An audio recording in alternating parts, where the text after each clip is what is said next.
C section ডেলিভারির মাধ্যমে ছেলে হওয়ার পর কি করে নিজেকে এত তাড়াতাড়ি রিকভার করলাম আজকের ভিডিওটাতে সেটাই তোমাদের সাথে শেয়ার করব। Everyone, good morning and welcome back to my channel. কেমন আছো তোমরা সবাই? আশা করছি সবাই খুব ভালো আছো, আমিও খুব ভালো আছি। আজকে সকালবেলায় স্নান টান কমপ্লিট করে নিয়েছি, জামা কাপড় মেলতে এসেছি ছাদে। আর আমাদের বাড়ির সামনে না প্যান্ডেলও শুরু হয়ে গেছে, তোমাদেরকে দেখাবো আরেকটু পরে। তো চলো জামা কাপড়গুলো আগে মেলি। অলরেডি অনেক জামা কাপড় মেলা হয়ে গেছে, মা সকালে অনেক কিছু কেচে টেচে মেলে টেলে দিয়েছে। এখন আমি মেলবো, আমি স্নান করে যে জামা কাপড়গুলো কেচেছি ওগুলোই আর কি মেলবো, তারপরে আর কি বাকি কথা তোমাদের সাথে শেয়ার করছি। ফুল ব্লগটা দেখতে থাকো, ভিডিওটা ভালো লাগলে অবশ্যই do like share and subscribe to my channel. পিছন থেকে ডিস্টার্ব করতে চলে এসছে বাবা আর ছেলে। যাই হোক, তো চলো জামা কাপড়গুলো মেলি আগে।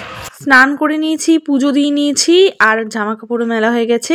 এবার আমি বিছানাটা গুছাবো। চলো বিছানা গুছাতে গুছাতে তোমাদের সাথে শেয়ার করি সি সেকশন ডেলিভারি থেকে আমি কি করে রিকভার করলাম। আমার ডেলিভারির 25 দিন পরেই কিন্তু আমি অনেকটাই সুস্থ। 25 দিন পরে আমি কিন্তু বাইকে করে 1 কিলোমিটার রাস্তা পেরিয়ে মেলায় ঘুরতে গেছি। আজকাল ডেলিভারি হলেই বেশিরভাগ ক্ষেত্রেই সি সেকশন ডেলিভারি হয়, আমার ক্ষেত্রেও তার অন্যথা হয়নি, আমারও কিন্তু সি সেকশন ডেলিভারি হয়েছে। আর এই সময়টা আমি নিজের ওয়েটও লুজ করেছি, আমি আমার ছেলেকে প্রপারলি এক্সক্লুসিভলি ব্রেস্ট ফিডও করেছি। ইভেন আমি 1.5-2 মাস পর থেকে কিন্তু টুকটাক করে সংসারে কাজ করাও শুরু করেছি। আর এখন কিন্তু আমি বলতে পারো পুরোপুরিভাবে ফিট হয়ে গেছি। যারা আপকামিং মাদাররা আছো তাদের এটা মাথায় রাখতেই হবে যে তোমাকে উঠে দাঁড়াতে হবে তোমার ছেলে বা মেয়ে, তোমার সন্তানের জন্য। তার জন্য যে জিনিসগুলো আজকে আমি বলছি সেগুলো অবশ্যই মাথায় রাখবে আর ডেফিনেটলি সেগুলো করবে। সবার ফার্স্টে তোমাকে মনে রাখতে হবে যে তোমাকে কিন্তু পুষ্টিগত খাদ্য খেতে হবে, মানে যে খাবারে পুষ্টি আছে এমন খাবার খেতে হবে। তেল মশলাটা 45 দিন পর্যন্ত রেস্ট্রিক্ট করতে হবে যাতে করে তোমার কোনো রকমের প্রবলেম না হয়, কারণ সেই সময় বডি অলরেডি উইক আছে, গ্যাস অম্বল হলে কিন্তু তোমার আরও বেশি কষ্ট হবে। আর চেষ্টা করবে নিজের বেবিকে ব্রেস্ট ফিড করানোর, কারণ ব্রেস্ট ফিডিং কিন্তু একটা অন্যতম ভালো উপায় নিজের ওয়েট লুজ করার, সেকেন্ডলি নিজেকে তাড়াতাড়ি রিকভার করার। আর ডেলিভারির পরে চেষ্টা করবে সেকেন্ড দিন থেকে যখন তুমি হাঁটা স্টার্ট করছো তারপর থেকে একটু একটু হাঁটা, টুকটাক নিজের কাজ করা, যাতে তোমার শরীর অ্যাক্টিভ থাকে। শরীর যত অ্যাক্টিভ থাকবে তাড়াতাড়ি কিন্তু শুকোতে জিনিসটা সাহায্য করবে। তার মানে এই নয় যে প্রচণ্ড হ্যাভি কাজ করবে, একদমই নয়। একটু জাস্ট হাঁটা, একটু জাস্ট নিজের জলটা নিয়ে খাওয়া, নিজের খাবারটা খাওয়া নিয়ে এগুলো একটু করতে হবে যাতে করে তুমি অ্যাক্টিভ থাকো। কিন্তু তার মানে এই নয় যে প্রচণ্ড হ্যাভি এক্সারসাইজ করছো বা ঘরে সমস্ত কাজ করছো, একদমই নয়। 45 দিন নিজের বডিকে রিকভার করার টাইম দিতে হবে। এই 45 দিনে হ্যাভি কোনো কাজ করা যাবে না, প্রপার রেস্ট নিতে হবে। জানি ছোট বেবি নিয়ে রেস্ট নেওয়াটা ভীষণ ডিফিকাল্ট, তাও যখন ছোট বেবিরা বেশিরভাগ সময়টাই ঘুমায়, সে যখন ঘুমাবে বাকি অন্য কাজ ছেড়ে ওই কয়েকটা দিন 45টা দিন তুমিও নিজের ঘুমের উপরেই কনসেন্ট্রেট করবে। টাইমে টাইমে প্রপার খাওয়া দাওয়া করা এটা কিন্তু ভীষণ ইম্পর্টেন্ট। আমিও কিন্তু আমার ডেলিভারির পরে টাইমে টাইমে প্রপার খাওয়া দাওয়া করেছি। আমার খাওয়া দাওয়ার তালিকায় যে জিনিসটা ভীষণ ইম্পর্টেন্ট ছিল সেটা হচ্ছে কালো জিরে বাটা। কালো জিরে কিন্তু তোমাকে ভেতর থেকে হিল করতে সাহায্য করবে, তার সাথে ব্রেস্ট মিল্ক প্রোডাকশন বাড়াতেও সাহায্য করবে। এমন অনেক খাবার আছে যা কিন্তু ব্রেস্ট মিল্ক বাড়াতে ভীষণ সাহায্য করে। তোমরা চাইলে এই নিয়ে একটা ডেডিকেটেড ভিডিও ডেফিনেটলি শেয়ার করবো। দুজনে এখন বসে রয়েছি ব্যালকনিতে। আমাদের স্নান হয়ে গেছে, আমার খাওয়া হয়নি, বাট শুনুর খাওয়া হয়ে গেছে। এবার আমরা বসে একটু রোদ খাচ্ছি, রাস্তার লোক দেখছি।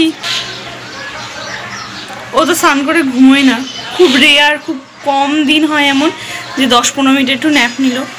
আগে না একটু নিত, স্নান করে একটু ঘুমাতো, কিন্তু এখন আর একদমই স্নান করে ঘুমায় না। তো কী করবো, অগত্যা ওকে নিয়েই বসে থাকি। এই জন্য ও স্নান করার আগে চেষ্টা করি যা আমার কাজ থাকে সেগুলো কমপ্লিট করে নেওয়ার, আর আমার কাজ আজকে কমপ্লিট হয়েও গেছে। আমি কিন্তু আমার বেবিকে 4th ডে থেকে পুরোপুরি ব্রেস্ট ফিড করাই। ফার্স্টের দিকে ওকে আমি পাম্প করে খাওয়াতাম, তারপরে কিন্তু ও ডিরেক্ট ব্রেস্ট ফিডই করে। আমার খাদ্য তালিকার মধ্যে তাজা মাছের ঝোল, চিকেন আর মাটন স্যুপ এগুলো কিন্তু ভীষণ কমন ছিল। তেল মশলা ছাড়া খাবারই কিন্তু আমি খেতাম। 45 দিনের পর থেকে বাড়ির সমস্ত রান্না আমি খাই, তেল মশলা সব কিছুই আমি খাই।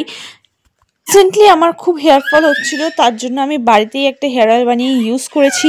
খুব ভালো আমি রেজাল্ট পেয়েছি, আমার হেয়ার ফল পুরোপুরি এখন কমে গেছে, তাই তোমাদের সাথে শেয়ার করছি। হেয়ার অয়েলটা বানানোর জন্য আমি ফার্স্টে একটা পাউডার বানিয়ে নিয়েছি। এর মধ্যে আছে মেথি, কালো জিরে, রোজমেরি লিভস আর কারি লিভস। আমি একটু ড্রাই রোস্ট করে নিয়েছি কড়াইয়ের মধ্যে, তারপর মিক্সার গ্রাইন্ডারে ভালো করে পেস্ট করে নিয়েছি, গ্রাইন্ড করে নিয়েছি। এবার এই জিনিসটার মধ্যে মানে এই মিশ্রণটার মধ্যে আমি কয়েকটা তেল অ্যাড করব। কি কি তেল অ্যাড করব চলো দেখাচ্ছি। তার আগে একটা কাচের বটল তোমাকে অবশ্যই জোগাড় করতে হবে। এই তেলটা কিন্তু কাচের বটলেই বানাতে হবে, কারণ এটা কিন্তু আমরা সান ইনফিউজ করব। তো কাচের বটলে তেলটা বানাবো, তার জন্য কিন্তু সবার প্রথমে একটা কাচের পরিষ্কার বটল নিয়ে নিয়েছি। এর মধ্যে কিন্তু আমি যেই পাউডারটা পুরোটাই নিয়ে নিচ্ছি। আমার এখানে 5 টিস্পুন পাউডার হয়েছে, আর সেই 5 টিস্পুন পাউডারটাকেই আমি কিন্তু গ্লাস জারটার মধ্যে ট্রান্সফার করে দিচ্ছি। তারপরে এর মধ্যে আমি অয়েলগুলো অ্যাড করব। অয়েল অ্যাড করব আমরা কোকোনাট অয়েল 50 ml, মানে আমি তোমাদেরকে বলে দিচ্ছি রেশিওটা কিভাবে অ্যাড করতে হবে। 50 ml যদি কোকোনাট অয়েল অ্যাড করো, 25 ml অ্যাড করতে হবে তোমাদেরকে অলিভ অয়েল। তারপরে আমরা এখানে অ্যাড করব 15 ml অফ ওয়ালনাট অয়েল। তারপরে কিন্তু এখানে অ্যাড করব 5 ml মাস্টার্ড অয়েল। কি অয়েল বললাম? Extra virgin coconut oil add করেছি আমরা 50 ml। কোকোনাট অয়েল কিন্তু আমাদের স্ক্যাল্পকে ময়শ্চারাইজ করতে ভীষণ হেল্প করে, আমাদের স্প্লিট এন্ডস কমাতেও হেল্প করে। তার সাথে অলিভ অয়েল আছে। অলিভ অয়েল চুলকে পুষ্টি দেবে, নারিশ করবে, চুলের আরও গ্লসিনেসটা বাড়াবে। ওয়ালনাট অয়েল চুলের গোড়া কিন্তু শক্ত করবে, তার সাথে কিন্তু চুলকে অনেক বেশি সফট বানিয়ে রাখবে। এরপরে আমরা এর মধ্যে ইউজ করব মাস্টার্ড অয়েল। মাস্টার্ড অয়েল মানে সর্ষের তেল, এটা একদম খাঁটি সর্ষের তেল। আমি আমার ছেলেকেও এই তেলটা মাখাই, আমি নিজেও এই তেলটা মাখছি। এই তেলটা কিন্তু আমাদের স্ক্যাল্পকে স্টিমুলেট করবে ফার্দার হেয়ার গ্রোথের জন্য। মাস্টার্ড অয়েল কিন্তু ভীষণই ভালো, এই জন্য এটা খুব কম পরিমাণে ইউজ করতে হবে, কারণ এটা কিন্তু সবথেকে বেশি একটা স্ট্রং অয়েল। এই জন্য ধ্যান রাখতে হবে এটা অল্প পরিমাণে ইউজ করতে হবে। আর এই অয়েলটা কিন্তু আমরা সূর্যের তাপে ইনফিউজ হতে দেবো। এই অয়েলটাকে আমরা 7 দিন পর্যন্ত আগে সূর্যের আলোতে রাখবো। এটা ধীরে ধীরে ধীরে ধীরে ইনফিউজ হবে, নিজের গুণগুলো অয়েলটার মধ্যে রিলিজ করবে, দেন এটা আমরা অ্যাপ্লাই করব। 6 থেকে 7 দিনের পর থেকেই তোমরা এটা অ্যাপ্লাই করতে পারবে। আর এই অয়েলটা কিন্তু ভীষণ হেল্পফুল। এই অয়েলটার ভিডিও কিন্তু আমি অনেকদিন আগেই করেছি, এখন তোমাদের সাথে শেয়ার করছি, কারণ এই অয়েলটার কিন্তু আমি ভীষণ ভালো ভালো বেনিফিট পেয়েছি, যার জন্য আমার হেয়ার ফল একদম সাবসাইড হয়ে গেছে, এখন হচ্ছে না বললেই চলে। তোমরা ডেফিনেটলি ট্রাই করে দেখতে পারো এই হেয়ার অয়েলটা, আর নিজেদের রিভিউটাও অবশ্যই শেয়ার করো।